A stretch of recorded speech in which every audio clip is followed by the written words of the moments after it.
Hello friends, स्वागत करते हैं हम आप सभी लोगों के आपके अपने यूट्यूब चैनल पे। फ्रेंड्स जैसे कि आप लोग थंबनेल पे जानते हैं कि आरआरसी ग्रुप डी के प्रीवियस ईयर के क्वेश्चन सीरीज मैंने स्टार्ट कर रखे हैं। साइंस के जितने भी क्वेश्चन आए हैं ग्रुप डी में और आरआरबी एएलपी में जितने भी क्वेश्चन पूछे गए थे 2018 में और 2019 में आरआरबी जेई के, मैं ये फिर से बता दूं कि आप लोग को सारे क्वेश्चन मैं कवर करा दूंगा, चैप्टर वाइज कंप्लीट करवा दूंगा। ठीक है, तो अभी हम आज जो कंप्लीट करने वाले हैं, आज जो है एटॉमिक स्ट्रक्चर से जितने भी क्वेश्चन आए हैं, परमाणु संरचना से ये क्वेश्चन मैं आप लोग को कराने वाला हूँ। ठीक है, कल मैंने मोल कॉन्सेप्ट के क्वेश्चन लिए थे। ठीक है, ये पार्ट 1 है, अगले कल पार्ट 2 आएगा। फिर हम इस क्वेश्चन के एटॉमिक स्ट्रक्चर के जितने भी न्यूमेरिकल आए ये भी मैं आप लोग को कराने वाला हूँ। ठीक है फ्रेंड, तो प्लीज़ वीडियो को शेयर कर दें। तो चलते हैं अपने पहले क्वेश्चन की ओर। प्लीज़ आप लोग वीडियो को शेयर कर दीजिएगा। ठीक है फ्रेंड्स, आपके स्क्रीन पे पहला क्वेश्चन है फ्रेंड्स, मोस्ट इंपोर्टेंट प्रश्न है फ्रेंड्स। आप लोग प्रीवियस ईयर क्वेश्चन करने का कुछ अलग ही मजा है, आप लोग जानते ही होंगे। अगर प्रीवियस ईयर क्वेश्चन आप लोग नहीं करेंगे तो लैंग्वेज कैसे समझ पाएंगे, जो कैसे एग्जामिनर लैंग्वेज देता है और हम जो पढ़ें उस आधार पर हमें क्वेश्चन बनता है या नहीं बनता है। ठीक है फ्रेंड्स, तो आपसे पूछा गया फ्रेंड्स है, परमाणु के भीतर न्यूट्रॉन द्वारा प्रोटॉन पर आरोपित बल कहलाता है। जैसे कि फ्रेंड्स आप लोग जानते हैं, जैसे कि फ्रेंड्स आप लोग जानते हैं कि एक एटम होता है। ठीक है, एटम के अंदर क्या होता है फ्रेंड्स, ये न्यूक्लियस होता है। ठीक है, क्या होता है फ्रेंड्स, ये न्यूक्लियस होता है। ठीक है, जैसे कि आप लोग तो न्यूक्लियस में क्या होते हैं फ्रेंड्स, न्यूक्लियस में जो होते हैं फ्रेंड्स ये प्रोटॉन प्लस न्यूट्रॉन होते हैं। ठीक है, होते हैं कि नहीं होते हैं, सो आप लोग बताइए। न्यूक्लियस के अंदर प्रोटॉन प्लस न्यूट्रॉन होते हैं। तो ये आपसे पूछा गया क्वेश्चन है फ्रेंड्स, जो न्यूट्रॉन जो है प्रोटॉन पर जो बल लगाता है, इस बल को हम किस नाम से जानते हैं। पहला ऑप्शन आपके सामने है ज्वारीय बल, दूसरा ऑप्शन आपके सामने है नाभिकीय बल, तीसरा ऑप्शन आपके सामने गुरुत्वाकर्षण बल जिसे हम ग्रेविटेशनल फोर्स कहते हैं, और चौथा ऑप्शन आपके सामने विद्युत स्थैतिक बल। तो इस क्वेश्चन का जो राइट आंसर आपके सामने होने वाला फ्रेंड्स, ऑप्शन नंबर 2 यानी नाभिकीय बल इस क्वेश्चन का राइट आंसर था। ठीक है फ्रेंड्स, आई होप आप लोग समझ गए हैं क्वेश्चन। तो चलिए हम अपने नेक्स्ट क्वेश्चन की ओर। नेक्स्ट क्वेश्चन आपके स्क्रीन पे है फ्रेंड्स। नेक्स्ट क्वेश्चन जाने से पहले मैं आप लोग को बता दूं, 4 मूलभूत बल होते हैं। ठीक है, गुरुत्वाकर्षण बल, विद्युत चुंबक बल और कमजोर परमाणु बल या मजबूत परमाणु बल। ठीक है, तो अगर आप लोग से यह क्वेश्चन पूछे जो इस प्रकृति में सबसे मजबूत बल या सबसे कमजोर बल बताएं तो आप लोग टिक करेंगे। अगर आप लोग से सबसे कमजोर बल पूछे तो ये गुरुत्वाकर्षण बल। इस प्रकृति में जितने भी बल हैं यानी 4 बल मोस्टली आप लोग पाए जाते हैं, उसमें सबसे कमजोर गुरुत्वाकर्षण बल है और सबसे अधिक यानी सबसे मजबूत बल आप लोग से पूछे तो ये नाभिकीय बल होता है। ठीक है फ्रेंड्स, नाभिकीय बल पर आप लोग टिक करेंगे। आई होप आप लोग क्लियर हो गया होगा। इस तरह से ग्रुप डी में क्वेश्चन पूछे गए थे, इसीलिए मैंने आप लोग को करवा दिया। ठीक है, चलते हैं हम अपने नेक्स्ट क्वेश्चन की ओर। नेक्स्ट क्वेश्चन आपके स्क्रीन पे है फ्रेंड्स, यदि किसी तत्व के नाभिक में यानी 12 प्रोटॉन है तो यह समूह किससे संबंधित होता है। ठीक है फ्रेंड्स, आप लोग से अगर किसी तत्व के नाभिक में अगर 12 प्रोटॉन आपके सामने दे रखा है, ठीक है, तो ये आप लोग को बताना है जो पीरियोडिक टेबल के किस समूह से संबंधित या एलिमेंट होगा। ठीक है, अगर आप लोग जानते हैं कि फ्रेंड्स, आप लोग जैसे कि मैं यहाँ पे एक पीरियोडिक टेबल का स्ट्रक्चर ड्रॉ करने की कोशिश करता हूँ। ठीक है, आप लोग तब तक इस क्वेश्चन का आंसर दे फ्रेंड्स।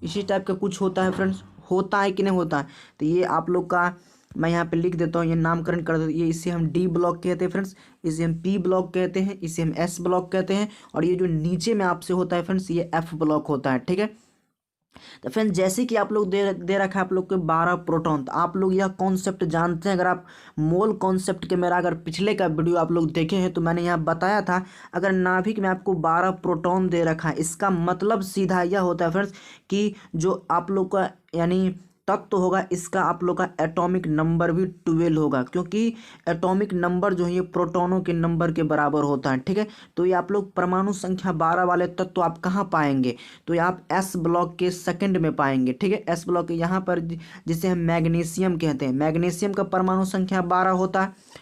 तो ये एस ब्लॉक में पहला ग्रुप, ये दूसरा ग्रुप में आप लोग इसे देखेंगे। ठीक है, तो इस क्वेश्चन का राइट आंसर था फ्रेंड्स ऑप्शन नंबर 1, यानी दूसरे समूह से संबंधित हैं। ठीक है, तो आई होप आप लोग समझ गए होंगे। मैं फिर से बता दूं फ्रेंड्स, आप लोग कॉन्सेप्ट से क्वेश्चन नहीं देखे हैं मोल कॉन्सेप्ट को, तो प्लीज़ वीडियो के डिस्क्रिप्शन में लिंक है, आप लोग वहाँ से जाके देख सकते हैं। ठीक है, क्योंकि अगर किसी नाभिक में अगर 12 प्रोटॉन है, सीधा इसका मतलब यह है फ्रेंड्स प्रोटॉनों की संख्या के बराबर ही जितना लिखा है 12, इसका मतलब यह है कि जो तत्व है उसका परमाणु संख्या भी 12 ही होगा। ठीक है, और ये 12 किसका होता है फ्रेंड्स, ये मैग्नीशियम का परमाणु संख्या होता है, और ये मैग्नीशियम जो है ये एस ब्लॉक के सेकेंड ग्रुप में पड़ता है। ठीक है, तो आइए आप लोग जानते ही होंगे। ठीक है, बढ़ते हैं नेक्स्ट क्वेश्चन की ओर।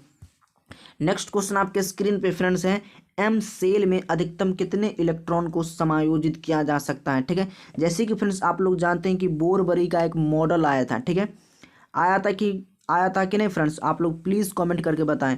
जैसे कि आप लोग जानते हैं कि बोरबरी का एक मॉडल आया था, तो पहला इसे दिया था नाम के दिया था, फिर एल दिया था और ये एम दिया था। तो आप लोग को बताना है कि एम सेल में अधिकतम कितने इलेक्ट्रॉन आ सकते हैं। ठीक है, तो बोरबरी ने एक फॉर्मूला दिया था, किसी भी इलेक्ट्रॉन में अगर किसी भी कक्षा में आप लोग को अधिकतम इलेक्ट्रॉन निकालना है। ठीक है फ्रेंड्स, तो ये 2n² फॉर्मूला दिया था। ये n क्या है फ्रेंड्स, ये नंबर ऑफ कक्षा है। ठीक है, तो ये एम सेल बताएगा, तो पहला सेल एक, इसके एल को दूसरा सेल कहते हैं और एम को आप लोग तीसरे सेल से, तो 3 का स्क्वायर करेंगे तो कितना हो जाएगा फ्रेंड्स 9, और 9 इंटू 2 की करेंगे तो कितना हो जाएगा, ये 18 इलेक्ट्रॉन होगा। ठीक है, तो इसमें 18 इलेक्ट्रॉन अधिकतम आ सकते हैं एम सेल के अंदर। ठीक है फ्रेंड्स, मैं फिर से बता दूं, ये बोरबरी के मॉडल के हिसाब से किसी भी परमाणु के अंदर, यानी किसी भी परमाणु में अधिकतम इलेक्ट्रॉनों को जो संख्या आप लोग निकालेंगे, ये 2n² फॉर्मूला से निकालेंगे। ठीक है,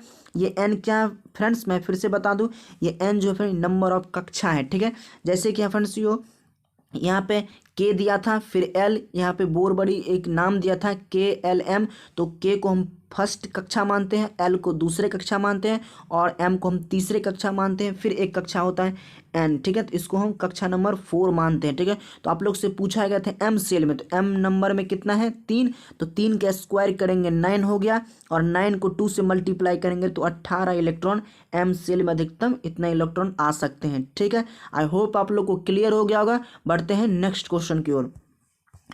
नेक्स्ट क्वेश्चन जाने से पहले मैं आप लोग को जो बताया फ्रेंड्स, ये लिखा हुआ है यहाँ पे, किसी कक्षा में आप लोग को इलेक्ट्रॉनों की अधिकतम संख्या निकालना है, तो आप लोग इसे ध्यान रखें, 2n² होता है ग्रुप डी पे, इससे क्वेश्चन आया था, फिर ये आएगा। मैं फिर से बोल रहा हूँ फ्रेंड्स, ग्रुप डी पर इससे इसी कॉन्सेप्ट पे फिर से क्वेश्चन आएगा। ठीक है, और आप लोग से अगर पूछे किसी परमाणु के वाहितम कक्षा में इलेक्ट्रॉनों की अधिकतम संख्या, तो आप लोग 8 पे टिक करेंगे। ठीक है फ्रेंड्स, चलते हैं हम अपने नेक्स्ट क्वेश्चन की ओर। नेक्स्ट क्वेश्चन आपके स्क्रीन पे है फ्रेंड्स, सूर्य द्वारा उत्सर्जित हानिकारक विकिरण आप लोग को बताना है। जो सूर्य है फ्रेंड्स, ये कौन से हानिकारक विकिरण पैदा करता है। ठीक है फ्रेंड्स, तो पहला ऑप्शन आपके सामने अल्फा किरणें, दूसरा ऑप्शन आपके सामने है परावैंगनिक किरणें, और तीसरा ऑप्शन आपके सामने अवरक्त विकिरण, और चौथा ऑप्शन आपके सामने है गामा किरणें। तो इस क्वेश्चन का जो बेसिकली राइट आंसर होने वाला फ्रेंड्स, क्या होने वाला इस क्वेश्चन का राइट आंसर, तो सूर्य जो है फ्रेंड्स ये परावैंगनिक किरणों का उत्सर्जन करते हैं। ठीक है, जिससे हमें त्वचा कैंसर भी हो सकता है। ठीक है, स्किन डिजीज। ठीक है, और इससे जो हमें बचाता है, ये ओजोन लेयर बचाता है। ठीक है, जो कि समताप मंडल में पाए जाते हैं, ये भी आप लोग ध्यान रखें। ठीक है, बढ़ते हैं नेक्स्ट क्वेश्चन की ओर। नेक्स्ट क्वेश्चन आपके स्क्रीन पे मोस्ट इंपोर्टेंट प्रश्न, इतना इंपॉर्टेंट है और ये कम ही स्टूडेंट इस क्वेश्चन को कर पाए होंगे। ठीक है फ्रेंड्स, जैसे कि फ्रेंड्स आप लोग से क्वेश्चन पूछा गया फ्रेंड्स, सबसे बाहरी ऑर्बिट में कितने इलेक्ट्रॉनों की संख्या एक समान होती है, मतलब सबसे बाहरी ऑर्बिट में कितने इलेक्ट्रॉनों की संख्या समान, ये आप लोगों को बताना है। पहला ऑप्शन जो आपके सामने दे रखा है हाइड्रोजन और हीलियम, फिर आर्सेनिक और बिस्मिथ, फिर आप लोग के आर्गन और पोटेशियम दे रखा है, और चौथा ऑप्शन आपके सामने ऑक्सीजन और फ्लोरीन दे रखा है। ठीक है, आप लोग को बताना इन चारों में से किसमें बाहितम ऑर्बिट में इलेक्ट्रॉनों की संख्या समान होंगी। तो जैसे कि फ्रेंड्स आप लोग जानते हैं कि हाइड्रोजन का परमाणु संख्या 2 होता है, हाइड्रोजन का परमाणु संख्या 1 होता है। ठीक है, और हीलियम का परमाणु संख्या कितना होता है फ्रेंड्स, ये 2 होता है। ठीक है, आर्गन का कितना होता है 18 होता है, और पोटेशियम कितना होता है 19 होता है, और आर्सेनिक का 33 होता है और बिस्मिथ का 83 होता है और ये ऑक्सीजन का 8 होता है और फ्लोरीन का 9 होता है। ठीक है, तो आप लोग इसका जो इलेक्ट्रॉनिक विन्यास जो आप लोग लिखेंगे तो इसमें जो इलेक्ट्रॉनों की जो संख्या समान आने वाला है सबसे बाहरी ऑर्बिट में, ये ऑप्शन नंबर 3 यानी आर्सेनिक का और बिस्मिथ का आएगा। ठीक है फ्रेंड्स, मैं आप लोग को लिख के भी दिखा देता हूँ यहाँ पे। जैसे कि फ्रेंड्स जैसे आप लोग आर्सेनिक का लिखेंगे 33 का, तो ये आप लोग इसका जो लिखेंगे फ्रेंड्स ये 2, यहाँ पे कितना लिखेंगे फ्रेंड्स मैं फिर से बता दूं आप लोग को, ये 2 लिखेंगे, फिर 8 लिखेंगे, फिर मैं आप लोग को बता दूं यहाँ पे आप लोग 2 लिखेंगे, फिर है इसके बाद आप लोग 2 लिखेंगे, फिर 18 लिखेंगे और 5 लिखेंगे। तो ये हो गया इसका इलेक्ट्रॉनिक विन्यास। ठीक है, आप लोग जोड़ सकते हैं, 8 और 2 10 हो गया, 10 और 18 कितना हो गया 28 हो गया, और 28 और 5 कितना हो गया 33। ठीक है, और आप लोग बिस्मिथ का अगर आप लोग इलेक्ट्रॉनिक विन्यास लिखना चाहते हैं तो इसका इलेक्ट्रॉनिक विन्यास होता है फ्रेंड्स ये 2 8 फिर 18 18 लिखेंगे, फिर 32 लिखेंगे और 18 लिखेंगे और ये 5 लेंगे। तो आप लोग ध्यान से देखिए फ्रेंड्स, आप लोग को नज़र आ रहा होगा इलेक्ट्रॉनों की सबसे बाहरी कक्षा इसमें भी 5 इलेक्ट्रॉन है और इसमें भी 5 इलेक्ट्रॉन है। तो इसीलिए इस क्वेश्चन का राइट आंसर था फ्रेंड्स ऑप्शन नंबर 3 यानी आर्सेनिक और बिस्मिथ। आप लोग को इसका परमाणु संख्या भी आप लोग ध्यान रखें, आर्सेनिक का परमाणु संख्या है 33 और बिस्मिथ का कितना होता है फ्रेंड्स 83 होता है। ये भी आप लोग विशेष रूप से ध्यान रखें, डायरेक्टली आप लोग से क्वेश्चन बन सकता है। ठीक है फ्रेंड्स, चलते हैं अपने नेक्स्ट क्वेश्चन की ओर। नेक्स्ट क्वेश्चन आपके स्क्रीन पे है फ्रेंड्स, बाहरी कोश में उपस्थित इलेक्ट्रॉनों की संख्या को कहा जाता है। अगर कोई भी परमाणु है, ठीक है, अगर कोई भी परमाणु यानी कोई भी तत्व है, जैसे कि मैं आप लोग के सामने यहाँ पे सोडियम का एग्जाम्पल ले रहा हूँ, फिर मैं आप लोग के सामने मैग्नीशियम का लूँगा। ठीक है, तो जैसे कि फ्रेंड्स आप लोग जानते हैं कि सोडियम 11 का अगर इलेक्ट्रॉनिक विन्यास आप लोग लिखेंगे तो कैसे लिखेंगे, अगर सोडियम का परमाणु संख्या अगर 11 होता है फ्रेंड्स तो इसका इलेक्ट्रॉनिक विन्यास आप लोग ऐसे ही लिखेंगे। तो सबसे बाहरी कक्षा में जो ये एक इलेक्ट्रॉन है इसे आप किस नाम से जानेंगे, यही आप लोग से क्वेश्चन पूछा गया क्वेश्चन है फ्रेंड। ठीक है, तो इस क्वेश्चन का जो सबसे बाहरी कक्षा में जो इलेक्ट्रॉन होता है फ्रेंड्स इसे हम संयोजक इलेक्ट्रॉन या संयोजी इलेक्ट्रॉन कहते हैं और इंग्लिश में इसे हम बैलेंस इलेक्ट्रॉन के नाम से जानते हैं। ठीक है फ्रेंड्स, आई होप आप लोग को क्लियर हो गया होगा। अगर आप लोग मैग्नीशियम का लिखना चाहते हैं तो ये लिखेंगे, और ये मैग्नीशियम का संयोजी इलेक्ट्रॉन कितना होता है 2, और सोडियम का आप लोग से पूछे तो 1 होता है। ठीक है, आई होप आप लोग को क्लियर हो गया होगा। बढ़ते हैं नेक्स्ट क्वेश्चन की ओर। नेक्स्ट क्वेश्चन आपके स्क्रीन पे है फ्रेंड्स, सूर्य में सौर ऊर्जा के उत्पादन के समय निम्न में से कौन सी अभिक्रिया संपन्न होती है। ठीक है फ्रेंड्स, पहला ऑप्शन आपके सामने है नाभिकीय संलयन, दूसरा ऑप्शन आपके सामने है दहन, और तीसरा ऑप्शन आपके सामने अपघटन, और चौथा ऑप्शन आपके सामने है नाभिकीय विखंडन।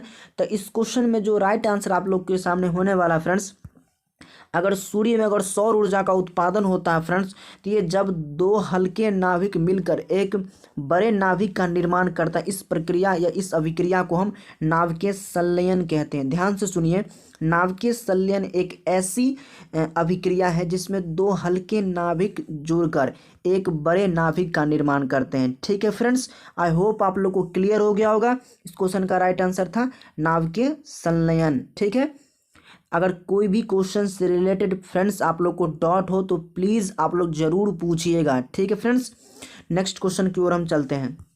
नेक्स्ट क्वेश्चन आपके स्क्रीन पे मोस्ट इंपोर्टेंट प्रश्न, इस सेशन से एक ना एक प्रश्न प्लीज़ आप लोग को पूछा ही जाएगा। क्वेश्चन 100 में 110% मैं आप लोग को दावा कर सकता हूँ। ठीक है फ्रेंड्स, पहला आप लोग से क्वेश्चन पूछा गया फ्रेंड्स, किन तत्वों के बाहरी कोश में 7 संयोजक इलेक्ट्रॉन होते हैं। ये भी ग्रुप डी में 2018 में जितने भी मैंने क्वेश्चन अभी लिए हैं फ्रेंड्स सारे ग्रुप डी के 2018 में क्वेश्चन पूछेंगे। अभी मैं ग्रुप डी का ही करवा रहा हूँ, फिर मैं कल आप लोग एलपी का करवाऊंगा। ठीक है, तो फ्रेंड्स ये आप लोग का जो बाहरी कोश में जो 7 इलेक्ट्रॉन है, ठीक है, तो ये आप लोग को बताना है किस तत्वों में पाए जाते हैं। तो मैंने आप लोग के यहाँ पे पीरियोडिक टेबल का एक आप लोग के यहाँ पे स्ट्रक्चर मैं ड्रॉ कर रहा हूँ। ठीक है फ्रेंड्स, और यहाँ पे 2 होता है। ठीक है, तो ये आप लोग को बताना है जो 7 संयोजक इलेक्ट्रॉन किस में होते हैं। तो जैसे कि फ्रेंड्स आप लोग जानते हैं अगर हैलोजन, इस क्वेश्चन का राइट आंसर था फ्रेंड्स हैलोजन। मैं एक्सप्लेन कर देता हूँ फ्रेंड्स। हैलोजन समूह के तत्व जो होता है फ्रेंड्स, ये 17वें ग्रुप के तत्व में जितने भी आते हैं फ्रेंड्स, इसे हम हैलोजन कहते हैं। तो आप लोग से डायरेक्टली क्वेश्चन बनता है फ्रेंड्स, जो 17वें ग्रुप के तत्व को हम किस नाम से जानते हैं, तो इसे हम हैलोजन समूह के नाम से जानते हैं। ठीक है, क्योंकि फ्रेंड्स अगर आप लोग जानते हैं हैलोजन समूह में कितने तत्व आते हैं, मैं यहाँ पे सारे का नाम यहाँ पे लिख देना चाहता हूँ फ्रेंड्स। आप लोग अगर हैलोजन के समूह का देखें 17वें ग्रुप में, तो मैं यहाँ पे नाम लिख देता हूँ। ठीक है, पहला अगर आप लोग से देखें फ्रेंड्स तो ये फ्लोरीन है, फिर क्लोरीन है, फिर आप लोग से अगर देखें तो ब्रोमीन है, फिर आप लोग देखें तो आयोडीन है, फिर यहाँ पे स्टेंटाइट है। ठीक है, तो फ्लोरीन का परमाणु संख्या 9 होता है, क्लोरीन का 17 होता है, ब्रोमीन का 35 होता है, और आयोडीन का कितना होता है फ्रेंड्स, ये 53 होता है, और स्टेंटाइन का कितना होता है फ्रेंड्स, ये 85 होता है। तो आप लोग ध्यान से देखिए, अगर फ्लोरीन का अगर आप इलेक्ट्रॉनिक विन्यास लिखेंगे तो कैसे लिखेंगे, 2 7 लिखेंगे। क्लोरीन का कैसे लिखेंगे, 2 8 7 लिखेंगे। तो आप लोग गौर से देखिए फ्रेंड्स, जो आप लोग को मैंने आप लोग को पिछले बताया था फ्रेंड्स, जो संयोजक इलेक्ट्रॉन क्या होते हैं, जो परमाणु के तत्वों के सबसे बाहरी कोष में मौजूद हो, तो बाहरी कोष में आप लोग से 7 इलेक्ट्रॉन यहाँ पे दिख रहा है। ठीक है, इसीलिए आप लोग से पूछा गया था जो किन तत्वों के बाहरी कोष में 7 संयोजक इलेक्ट्रॉन होते हैं। तो इसीलिए इस क्वेश्चन का राइट आंसर था ऑप्शन नंबर 2, यानी हैलोजन समूह के यानी 17वें ग्रुप के सभी एलिमेंट के बाहरी कोष में 7 संयोजक इलेक्ट्रॉन होते हैं। आई होप आप लोग को क्लियर हो गया होगा। ठीक है फ्रेंड्स, बढ़ते हैं नेक्स्ट क्वेश्चन की ओर।